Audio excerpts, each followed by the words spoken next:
پھر ایک دم شور سا اٹھا۔ میں نے سر اٹھا کر دیکھا تو وہ ڈرل مشین تھی جو بظاہر خود بخود ہوا میں تیرتی میری طرف بڑھ رہی تھی۔ خوف زدہ میں دیوار کے سہارے کھڑی ہونے کی کوشش کرنے لگی، مگر زخمی ٹانگ میں اٹھنے والی درد کی شدید لہر نے میری یہ کوشش ناکام بنا دی۔ ڈرل مشین اب میری دوسری ٹانگ کے بہت قریب پہنچ چکی تھی۔ میں چلانا چاہتی تھی مگر میری آواز حلق میں ہی دب گئی۔ میں نے سختی سے اپنی آنکھیں بند کر کے چہرہ دوسری طرف کر لیا۔ اس کے چہرے پر خوف کے ساتھ ساتھ آواز میں لرزش پیدا ہونے لگی۔ میں نے اس کے سر اور ٹانگ پر توجہ دی تو دونوں سے ابھی بھی خون بہہ رہا تھا۔ وہ دوبارہ سے بولنا شروع ہوئی۔ پھر وہ مشین میری ٹانگ کے مختلف حصوں میں سوراخ کرتی گئی۔ خون کے فوارے نکلنے لگے۔ وہ درد شاید کبھی کسی نے محسوس نہ کیا ہو۔ میرے منہ سے بس کراہنے کی آوازیں نکل رہی تھیں۔ اب کہ میں نے چونک کر اس کی دوسری ٹانگ دیکھی، ٹانگ کے اوپر کپڑے میں 5-6 سوراخ ظاہر ہونے لگے اور خون۔ میرا دل بیٹھا جا رہا تھا۔ آخر وہ کیا چیز تھی جو اس قدر حسین اور معصوم سی لڑکی کے ساتھ ایسا ظالمانہ سلوک کر رہی تھی؟ میں نے کانپتے ہوئے ہاتھوں سے سگریٹ نکالی اور مشکل سے اسے سلگایا۔ پہلا کش لیتے ہی کچھ حواس بحال ہوئے۔ مجھے سگریٹ جلاتا دیکھ کر وہ ایک پل کو خاموش ہو گئی۔ جب میں اپنا کام نپٹا چکا اس نے کہانی وہیں سے شروع کی۔ پھر مشین رک گئی۔ رفتہ رفتہ ہوا میں تیرتی ہوئی میز پر جا پڑی۔ میرے ساتھ ایسا کیوں؟ کیا بگاڑا ہے تمہارا میں نے؟ یہ جملے ادا کرنے میں مجھے صدیاں لگیں اور پھر تب مجھے ایسا لگا جیسے میرا ذہن اور سوچ کسی کے قابو میں آ گئے ہو۔ مجھے اپنے تخیلات میں ایک فلم چلتی محسوس ہوئی۔ شاید وہ جواب تھا۔ اس نے وقفہ لیا، جیسے اب اس کی توجہ اس تخیلاتی فلم کی طرف ہو۔ میں نے بے چینی سے پہلو بدلا۔ اب مجھے معلوم ہونے لگا میرا قصور کیا تھا۔ کاش میں نے وہ غلط راستہ نہ اپنایا ہوتا۔ کاش میں نے اس کا حق نہ مارا ہوتا۔ کاش کہ وہ نہ مرتا۔ وہ پھر خاموش ہو گئی۔ اب اس کی آواز میں پچھتاوا تھا جو کہ میں واضح محسوس کر سکتا تھا۔ میں جس پوسٹ پر تھی وہاں مجھ سے پہلے کوئی اور تھا، اسی لیے وہاں تک پہنچنے کے لیے پہلے اسے راہ سے ہٹانا تھا۔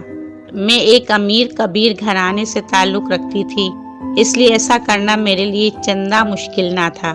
اس بندے پر کرپشن کا جھوٹا الزام لگا کر زبردستی اس سے استعفیٰ لے لیا گیا۔ اس کی جگہ میں نے لے لی۔ بدنامی کا داغ لیے وہ شخص جب باہر نکلا تو سارا معاشرہ اس پر تھو تھو کرنے لگا۔ کوئی بھی اسے ملازمت دینے کو تیار نہ تھا اور پھر ایک دن اس نے خودکشی کر لی۔ وہ خبر مجھ تک بھی پہنچی۔ بجائے پشیمان ہونے کے الٹا میں نے اسے بزدل کہا۔ وہ اب باقاعدہ رو رہی تھی۔ مجھے سمجھ نہیں آ رہی تھی کہ وہ آج اس حالت میں واقعی اپنے کیے پر شرمندہ تھی یا صرف اس لیے پچھتا رہی تھی کہ اگر وہ ایسا نہ کرتی تو بچ جاتی۔ مگر پھر سوال یہ تھا کہ اس سارے معاملے کا اس نادیدہ قوت سے کیا تعلق تھا؟ وہ کیوں اس سے انتقام لینے پر تلی ہوئی تھی؟ بہت سے سوالات تھے جن کا جواب صرف اسی لڑکی کے پاس تھا۔ پھر وہ فلیش بیک ختم ہو گیا۔ میرے سامنے دیوار پر ایک سایہ بننے لگا جو آہستہ آہستہ گہرا ہو گیا۔ پھر سب کچھ واضح ہو گیا۔ وہ میرے سامنے کھڑا تھا۔ اس کے چہرے پر درندگی اور وحشت تھی۔ وہ مر کر واپس آیا تھا مجھ سے اپنے ساتھ کی گئی ناانصافی کا بدلہ لینے۔ اب میرا انجام واضح تھا۔ میں نے اپنی تمام تر توانائی یکجا کی اور اس کے سامنے ہاتھ باندھ دیے، مگر وہ تو بس نفرت اور حقارت سے مجھے تکے جا رہا تھا۔ اس لڑکی نے جو کچھ بھی کیا تھا اس کے باوجود میری ہمدردی کا مرکز تھی، شاید اس لیے کہ وہ خوبصورت تھی یا پھر محض اس لیے کہ وہ ایک لڑکی تھی۔ وہ آہستہ آہستہ میری طرف بڑھنے لگا۔ اس کی کنپٹی میں ایک گہرا گھڑا تھا جس سے مسلسل کوئی مایا بہہ رہا تھا۔ میں وہاں سے بھاگنا چاہتی تھی، میں مدد کے لیے چلانا چاہتی تھی، مگر زبان کے ساتھ ساتھ میرا پورا جسم گنگ ہو چکا تھا۔ وہ میرے قریب پہنچ کر 2 زانوں بیٹھ گیا اور دیوانہ وار ہنستے ہوئے پاگلوں کی طرح مجھے دیکھنے لگا۔ اس نے اپنے دونوں ہاتھ میری کنپٹیوں اور انگوٹھے آنکھوں پر رکھے اور پھر وہ انگوٹھے دباتا گیا۔ درد تو بہت حقیر سا لفظ ہے اس سب کے سامنے جس سے میں گزر رہی تھی۔ اس کے انگوٹھے میری دونوں آنکھوں میں پیوست ہو گئے۔ کچھ دیر بعد اس نے ہاتھ ہٹائے تو میں نابینا ہو چکی تھی۔ اپنے گالوں پر خون کی دھاریں محسوس کر رہی تھی۔ اس کی وہ خوبصورت سبز آنکھیں جو اب تک مجھ پر مرکوز تھیں، اب محض 2 گڑھے بن چکے تھے۔ اس کے گالوں پر خون کی دھاریں بہہ رہی تھیں۔ میں وہ منظر نہیں دیکھ سکتا تھا، مگر شاید میں ہپناٹائز ہو چکا تھا، یا شاید مجھے وہ منظر دیکھنے پر مجبور کیا جا رہا تھا۔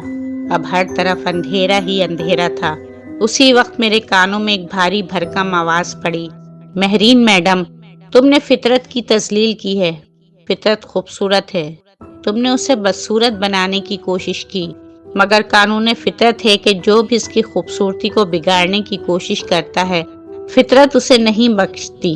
اس کی آواز میں غصہ، حقارت، نفرت، طنز سب کچھ تھا۔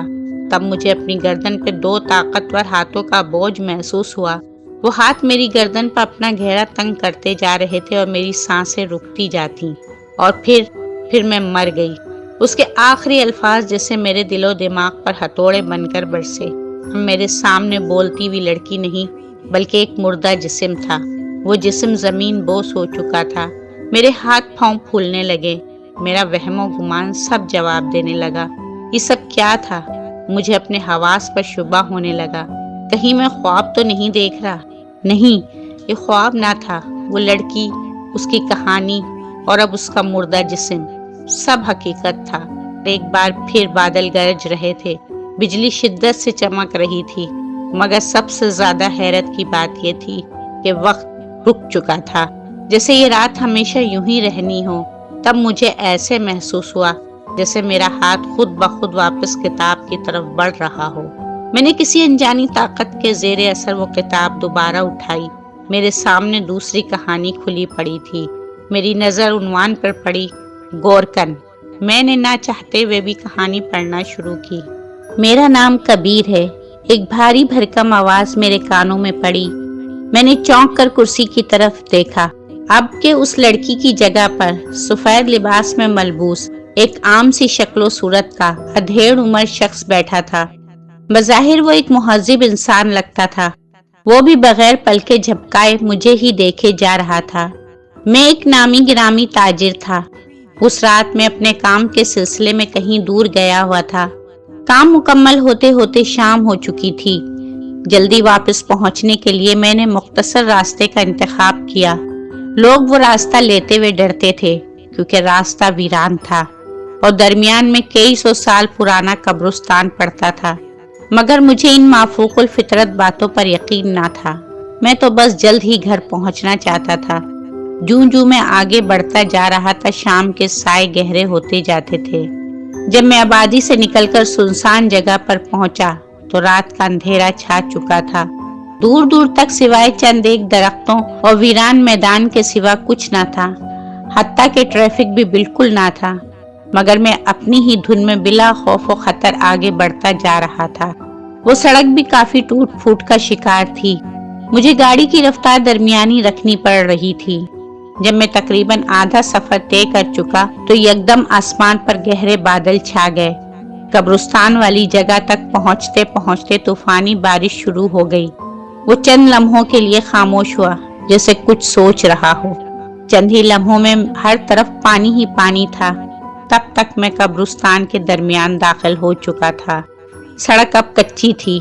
پانی اس قدر زیادہ تھا کہ گاڑی بڑی مشکل سے چل رہی تھی، اور پھر قبرستان کے عین درمیان گاڑی رک گئی۔ معلوم نہیں کیا ہوا تھا۔ میں نے کئی بار اسٹارٹ کرنے کی کوشش کی، مگر ناکام رہا۔ میرا غصہ اور پریشانی بڑھنے لگے۔ مجھے تو گاڑی کے حوالے سے کوئی خاص ٹیکنیکل چیزیں بھی معلوم نہ تھیں۔ موبائل اٹھایا تو سگنل نہ تھے۔ میں بری طرح پھنس چکا تھا۔ پھر میری نظر کچھ ہی فاصلے پر کھڑے ایک شخص پر پڑی۔ اس کے ایک ہاتھ میں لالٹین اور دوسرے ہاتھ میں شاید چھاتا تھا۔ وہ میری طرف بڑھ رہا تھا۔ ونڈو کے بالکل پاس آ کر اس نے شیشہ کھولنے کا اشارہ کیا۔ میں نے شیشہ کھولا تو وہ جھک کر بولا، کہاں جا رہے ہو صاحب؟ میں نے اسے اپنی منزل کے بارے میں بتایا تو اس نے کہا، صاحب ابھی بہت دور ہو تم، یہ بارش رات بھر یوں ہی رہے گی، یہاں کھڑے رہنا خطرے سے خالی نہیں۔ تو کیا کروں؟ میں نے پوچھا۔ صاحب گاڑی ادھر ہی کھڑی کرو اور تم میرے ساتھ میرے جھونپڑے میں چلو۔ اس نے مجھے آفر دی، یہاں گاڑی کو تو کوئی خطرہ نہیں؟ میں نے استفسار کیا۔ نہ صاحب، یہاں کوئی نہیں آتا سوائے چند ایک جانوروں کے۔ مرتا کیا نہ کرتا، میں نے گاڑی وہیں چھوڑی اور اس کے پیچھے چل دیا۔ صاحب میں یہاں کا گورکن ہوں، کئی سالوں سے ادھر ہی رہ رہا ہوں۔ چلتے چلتے اس نے اپنا تعارف کرایا۔ سنا ہے لوگ اس راستے سے ڈرتے ہیں، کیا معاملہ ہے؟ میں نے پوچھا۔ صاحب یہ مردوں کی دنیا ہے، مردے بھلا کسی کو کیا کہتے ہیں، ڈرنا تو زندوں سے چاہیے۔ اس کی بات میں دم تھا۔ تو تم نے اتنے سالوں میں یہاں کچھ نہیں دیکھا؟ نہ صاحب، میری شاید ان مردوں سے اب دوستی ہو چکی ہے، اس لیے مجھے کچھ نہیں کہتے۔